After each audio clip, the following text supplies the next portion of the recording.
Merci, Monsieur le ministre. Alors, nous allons passer à l'opposition officielle avec le député de Richelieu. Merci, Monsieur le Président. Alors, on va laisser de côté la limonade de mon éminent collègue d'en face, ce qui ne veut pas dire que le ministre ne sera pas dans le jus. Il le sera peut-être même davantage. L'élection partielle dans Richelieu, elle a permis aux Sorelloises et aux Sorellois d'assister à un impressionnant défilé de limousines. Les ministres donnant sur le terrain l'impression de faire partie d'un grand ensemble à cordes. Je fais le mouvement.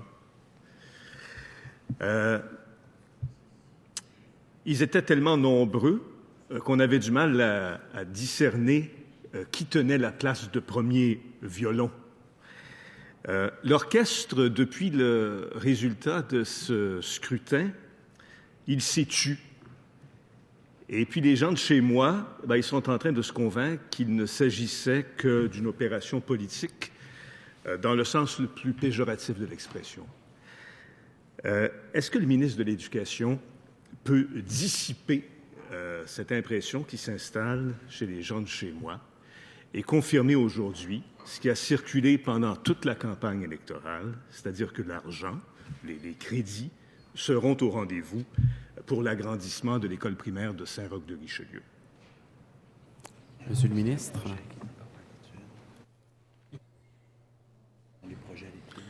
Oui, très bien. Alors, ce qu'on me dit, là, c'est bon. Il y a plusieurs projets à l'étude en ce moment au Québec, vous le savez, hein, monsieur le député, ils sont très nombreux. Le ministre n'intervient pas, comprenez aussi, n'intervient pas en amont dans l'évaluation des projets. Les projets sont étudiés à partir de critères, des critères qui sont définis depuis longtemps et et les fonctionnaires sont à l'œuvre pour évaluer les projets. Donc, je ne vous annoncerai pas aujourd'hui, même si je le pouvais, je ne ferai pas une annonce aujourd'hui. Je ne pense pas que c'est l'occasion pour faire une annonce de ce type-là aujourd'hui. Je comprends que cette école-là, en ce moment, le projet est sous évaluation. Je comprends que le dossier chemine normalement, naturellement, sans intervention politique. Je pense que vous avez cette préoccupation-là. En tout cas, j'ai compris dans votre propos que vous aviez une préoccupation par rapport à des interventions politiques qui seraient déplacées. Et en temps et lieu, on fera les annonces. En tout respect, Monsieur le ministre, pendant la campagne électorale, toutes les études semblaient complétées. Journal La Voix, on est les dindons de la farce, lance désabusé le directeur général de la commission scolaire de Sorel-Tracy, qui dénonce l'improvisation ministérielle. On doit faire des choix avec des orientations qui ne sont pas claires, c'est inquiétant. Il me semble que c'est au contraire aujourd'hui, Monsieur le ministre, une belle occasion de calmer l'inquiétude du directeur général de la commission scolaire de Sorel-Tracy, l'inquiétude des autorités municipales de Saint-Roch-de-Richelieu, de son maire, Claude Potier, et particulièrement l'inquiétude des parents d'élèves de Saint-Roch-de-Richelieu. Député de Richelieu, j'invite tout le monde quand même à la prudence dans les propos qu'ils imputent. Alors, Monsieur le ministre. Oui. Alors, je ne sais pas si mon collègue, je comprends qu'il est nouveau, là, mais comprend bien l'exercice des crédits budgétaires. Donc, les crédits budgétaires, ce n'est pas le moment de faire des annonces par rapport au crédit qui s'en vient du tout. C'est d'abord le temps d'évaluer l'année qui s'est terminée. Et regardez, effectivement, moi, je suis très ouvert là-dessus, puis on l'a fait depuis le début hier, les orientations pour l'avenir, je suis très à l'aise avec ça.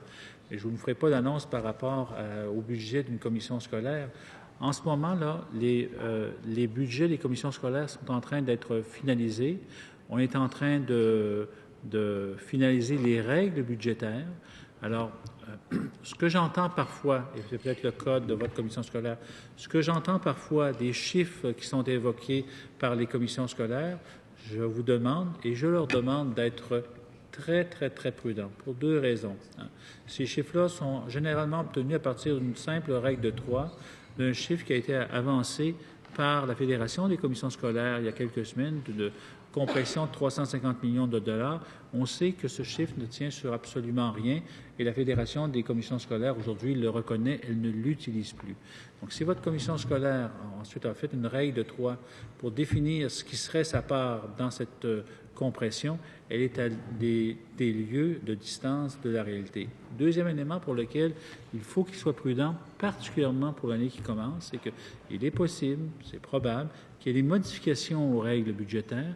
Ces modifications aux règles budgétaires pourraient être suffisamment importantes pour que les scénarios catastrophes que l'on se met parfois dans la tête, ou qu'on essaye de mettre dans la tête des gens, ne se présentent pas de la même façon qu'on peut le croire aujourd'hui. Donc, prudence, les règles budgétaires vont être annoncées dans les prochaines semaines, je crois, et on verra que ce n'est pas du tout le type de scénario catastrophe qui circule en ce moment là, sur certains réseaux. Les gens de chez moi, Monsieur le Président, les gens de chez moi, ils ont très frais à la mémoire ce défilé de limousines auquel je référais tout à l'heure. Et la chanson qui résonne dans leur tête, c'est une chanson de Félix Leclerc que vous devez connaître, vous êtes un homme de grande culture. La journée des élections, il t'appelait son fiston, le lendemain, comme de raison, il avait oublié ton nom. On a l'impression que c'est ça, aujourd'hui. Les promesses pendant la campagne électorale. Aujourd'hui, on nous dit au sujet de cette école qu'il faut que les études soient complétées. Elles sont bien complétées pendant la campagne. Mais enfin, il y a un échéancier, Monsieur le ministre? Il y a un échéancier? En ce moment, il y a des centaines de projets à l'étude. Hein? Et tous ces projets-là suivent leur cours normal, sans intervention politique, ni de ma part, ni, je l'espère, de votre part. Monsieur le député de Richelieu. Une banquette dans une limousine pendant la campagne électorale, Monsieur le ministre. Je pense que jusqu'à maintenant, les propos se déroulaient très bien. Donc, j'invite tout le monde quand même à la prudence et à rester vigilant dans leurs propos. Alors, est-ce que, Monsieur le député de Richelieu, vous aviez une autre question? J'ai non, terminé. Ce sera la parole à la députée Pointe-aux-Trembles. Donc, Madame la députée de Pointe-aux-Trembles. Il vous reste un temps de 13 minutes et 20 secondes. Je pense qu'on ne peut pas, Monsieur le Président, le travail d'un député est absolument important. Et le député de Richelieu le fait très bien. Et il parle au nom de sa population. Puis je pense qu'on n'a pas à lui reprocher qu'il parle au nom de sa population puis qu'il veut que les projets dans sa circonscription avancent. Quand le ministre parle de vouloir ne pas penser à faire des scénarios catastrophes, bien, c'est à lui de les éteindre. Puis il peut en faire des annonces, puis il peut nous le dire aujourd'hui. Ça lui appartient au ministre de l'Éducation de faire les choix qu'il a à faire au ministère de l'Éducation.